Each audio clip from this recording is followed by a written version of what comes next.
That's a big one. Big one. Great big one.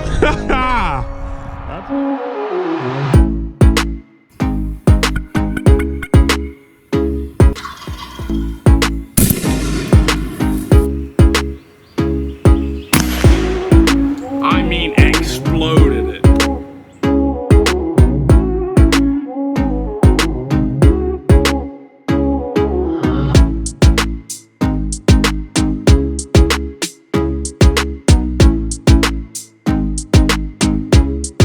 Drilling at 30 yards with a recurve, dude.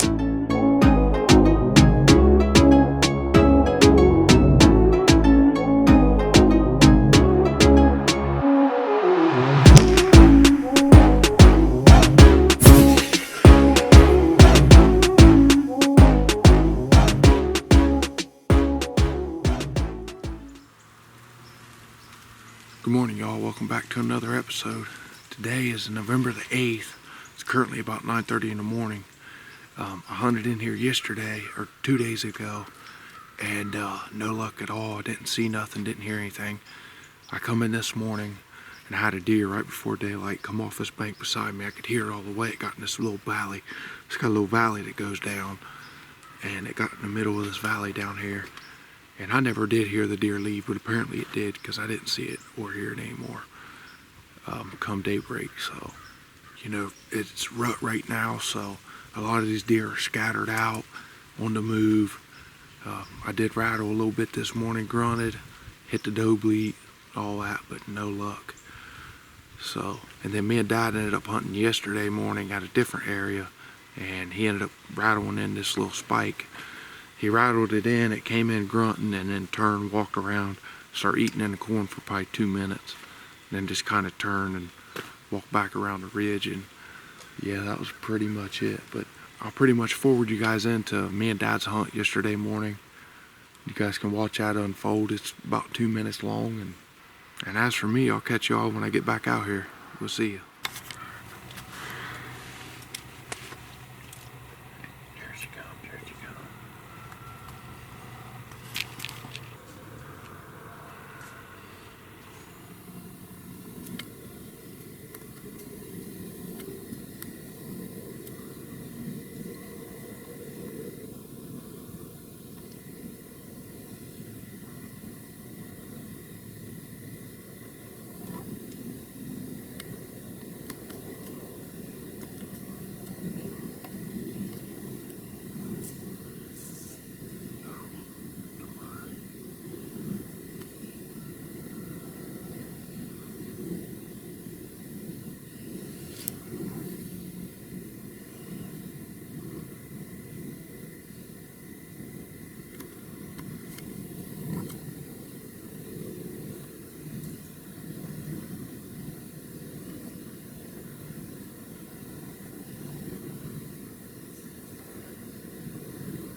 Are you kidding me? I didn't get that.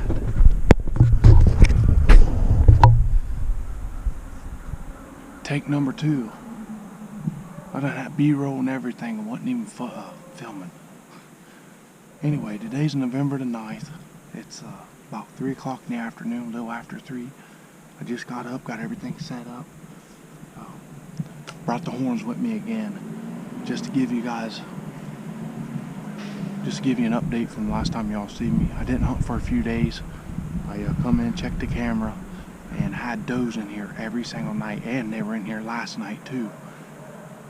Some big does. So hopefully they'll come in. One of them will be in heat, and a buck will be trailing them. I haven't had any bucks on camera besides nighttime. I'm hoping that one of these does is sort of in heat, and hopefully tonight's the night that she magically drags a deer in with her, or I'll rattle. I'm gonna rattle about that last hour of light in the evening, and hopefully I'll bring them. I know it'll spook off does too, rattling and grunting and stuff. We usually run does off, so if I ain't seen the does by the time I make that judgment on whether the rattle yet or not, I probably won't see none of them tonight either. But like I say, my main focus right now is a buck. I do have the rest of the season to hunt. I can finally hunt the rest of the season. There'll be days I won't be able to, of course, it's life, but for the most part I'll be able to get out here a lot. So that's good news. So this clip y'all is looking at right now, this is from this morning, November the 10th. I had no luck at all. I rattled and grunted and all that. Nothing came in. But as of last night, which was the last clip you all watched, I did have a deer come in. I couldn't tell you what it was. That tree that's right there behind me right now, I just put an arrow to. The deer had came up from behind it, and I stood up to rattle because it was about a half hour before sunset. I wanted to give him plenty of time to get to me if I happened to rattle one in, so I'd still have light to shoot him. And when I stood up to rattle, I just seen a deer's body take off back over the ridge there. And like I say, I don't know if it was a buck or a doe or what, but. And that is a wrap on my 2023 deer season, y'all. I'll take you back in the beginning of season real quick, just give you a run through. I had a corn pile, and I had been running it up till that point for about 3 days. Been checking the camera, had a bunch of does. So I'll go in opening day, and I'm gonna shoot me a doe.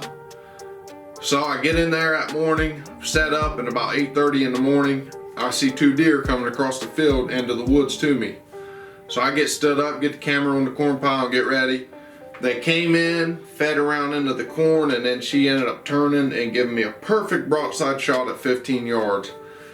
Well, my longbow limbs are really long, and where I'm in a climber, I thought I dropped the top of it all the way down, but I guess I didn't, because when I was shooting, if I was shooting straight out like this, it was perfect. But I was shooting down like this at an angle, because she's 15 yards, like kind of at a slanted angle. So when I shot, my limb hit the railing of the climber and ended up kicking up, and my arrow hit the deer in the gut. I spent that whole day, I gave her 8 hours, spent the rest of that day trying to find her, couldn't find her. I went back the next morning just grid searching, there was no blood, even on the initial hit, no blood. But I replayed the footage and stuff, so I knew where she was hit, and 9 times out of 10 the deer survived, but long story short, didn't recover. So fast forward to that evening, I ended up going into some oak trees where I had been squirrel hunting and seen a pile of deer signs. So I said, I'm gonna go in there. I went in, checked the wind when I first got in there. It was blowing right where I expected the deer to come. I sat about 80 yards back from it, and I had a perfect wind then. It was just kind of going down in this valley behind me. Well, about 4:30, somewhere in there, I look and I see a buck coming down off the bank, and sure enough, it's one of them that I wanted to shoot. I had filmed a decent buck in there on my last squirrel video, and I was actually in there to shoot him, but this buck was bigger than him. And I was like, oh man, I mean, just a real heavy horn buck. He came straight down, started feeding in the oaks. So I kind of sat, and he was slowly working his way around to me, but he had another buck with him.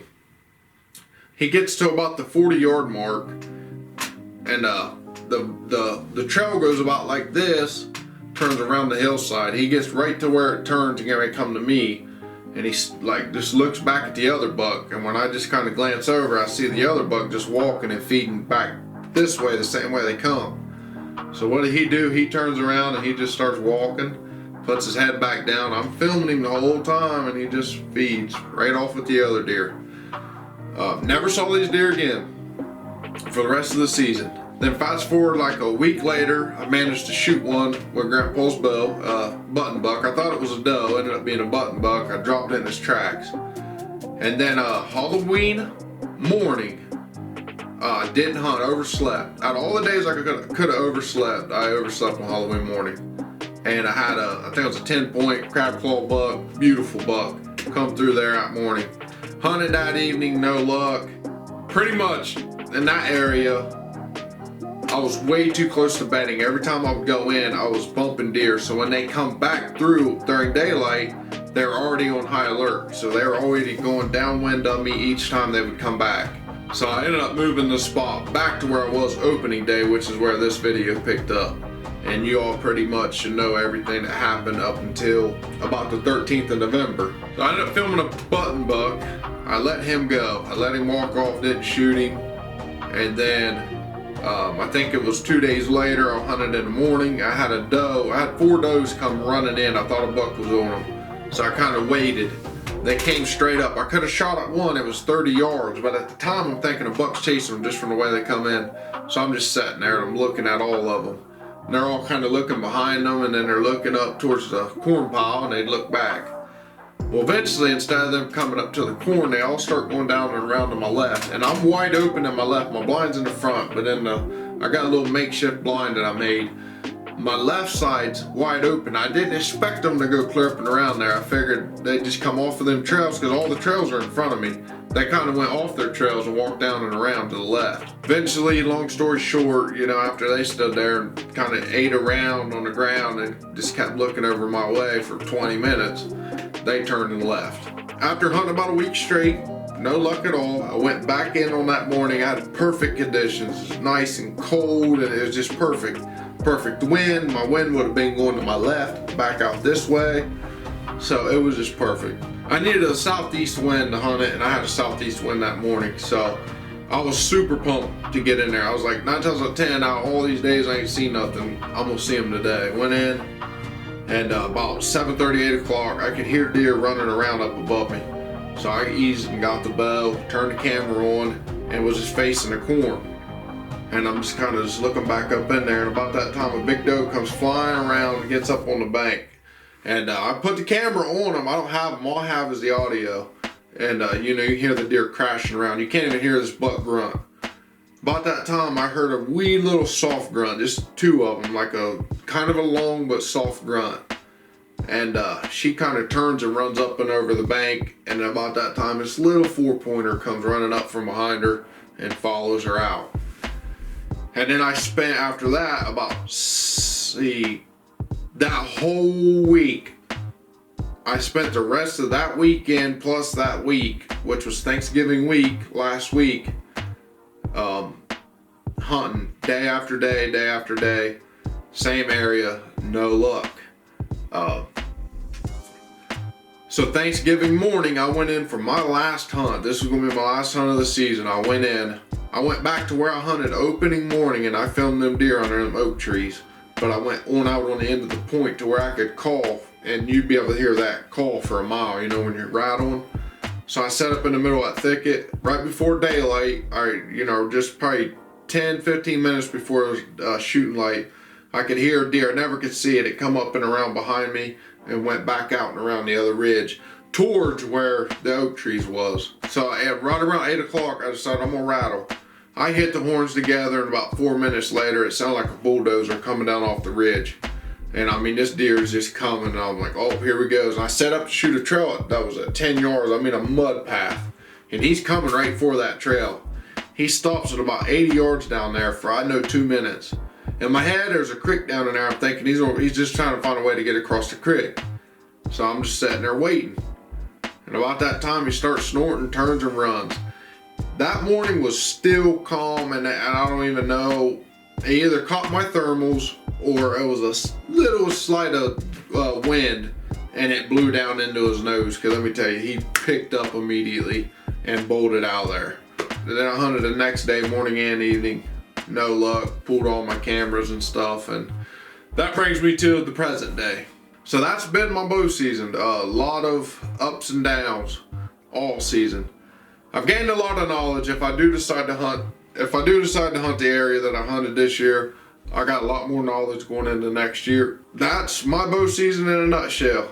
It's been a rough one, but I still managed to put some meat in the freezer, so I'm happy about that. Didn't get a buck, whatever, as long as I got some meat in the freezer, it's all that matters.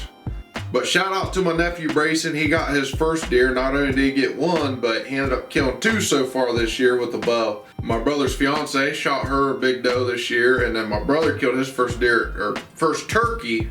My brother killed his first turkey ever with a bow. So congrats to Luther. That's a real tough thing to do, is to kill a gobbler with a bow. This turkey season, I thought about even taking my traditional bow and trying it out, but oh yeah, I don't know. I thought deer hunting from the ground was tough. That's going to be a next level thing. Today is gun season, first day of gun season. This is when I hang everything up for the year. My dad hunted this morning, ended up getting him a button buck with his new 350 Legend pistol, so congrats to him. I'm just sitting here thinking back on everything that I could have done better and I should have done better. I should have definitely scouted more on whitetail, but man, squirrel hunting this year was fire, so I was more or less just worried about squirrel hunting. Like I am now, I'm so pumped to get out here in the woods Monday. You all definitely don't want to miss the squirrel hunting content, let me tell you. My deer hunting content may not be the best, but my turkey and squirrel, that's what I'm the best at. I'm still learning this whole deer game. I've been fortunate enough to harvest some bucks, but deer's definitely something I struggle with. I guess I do good enough to put meat in the freezer, but these big mature bucks, they put a whipping on me year after year. Oh well, next year's gonna be a new start, and hopefully I started off the right way. And I'm pretty much gonna leave you all with a slideshow of my brother and his fiance and my nephew with their deer and turkey and stuff, and I'll catch you all very soon with some squirrel hunt content. I'll see you.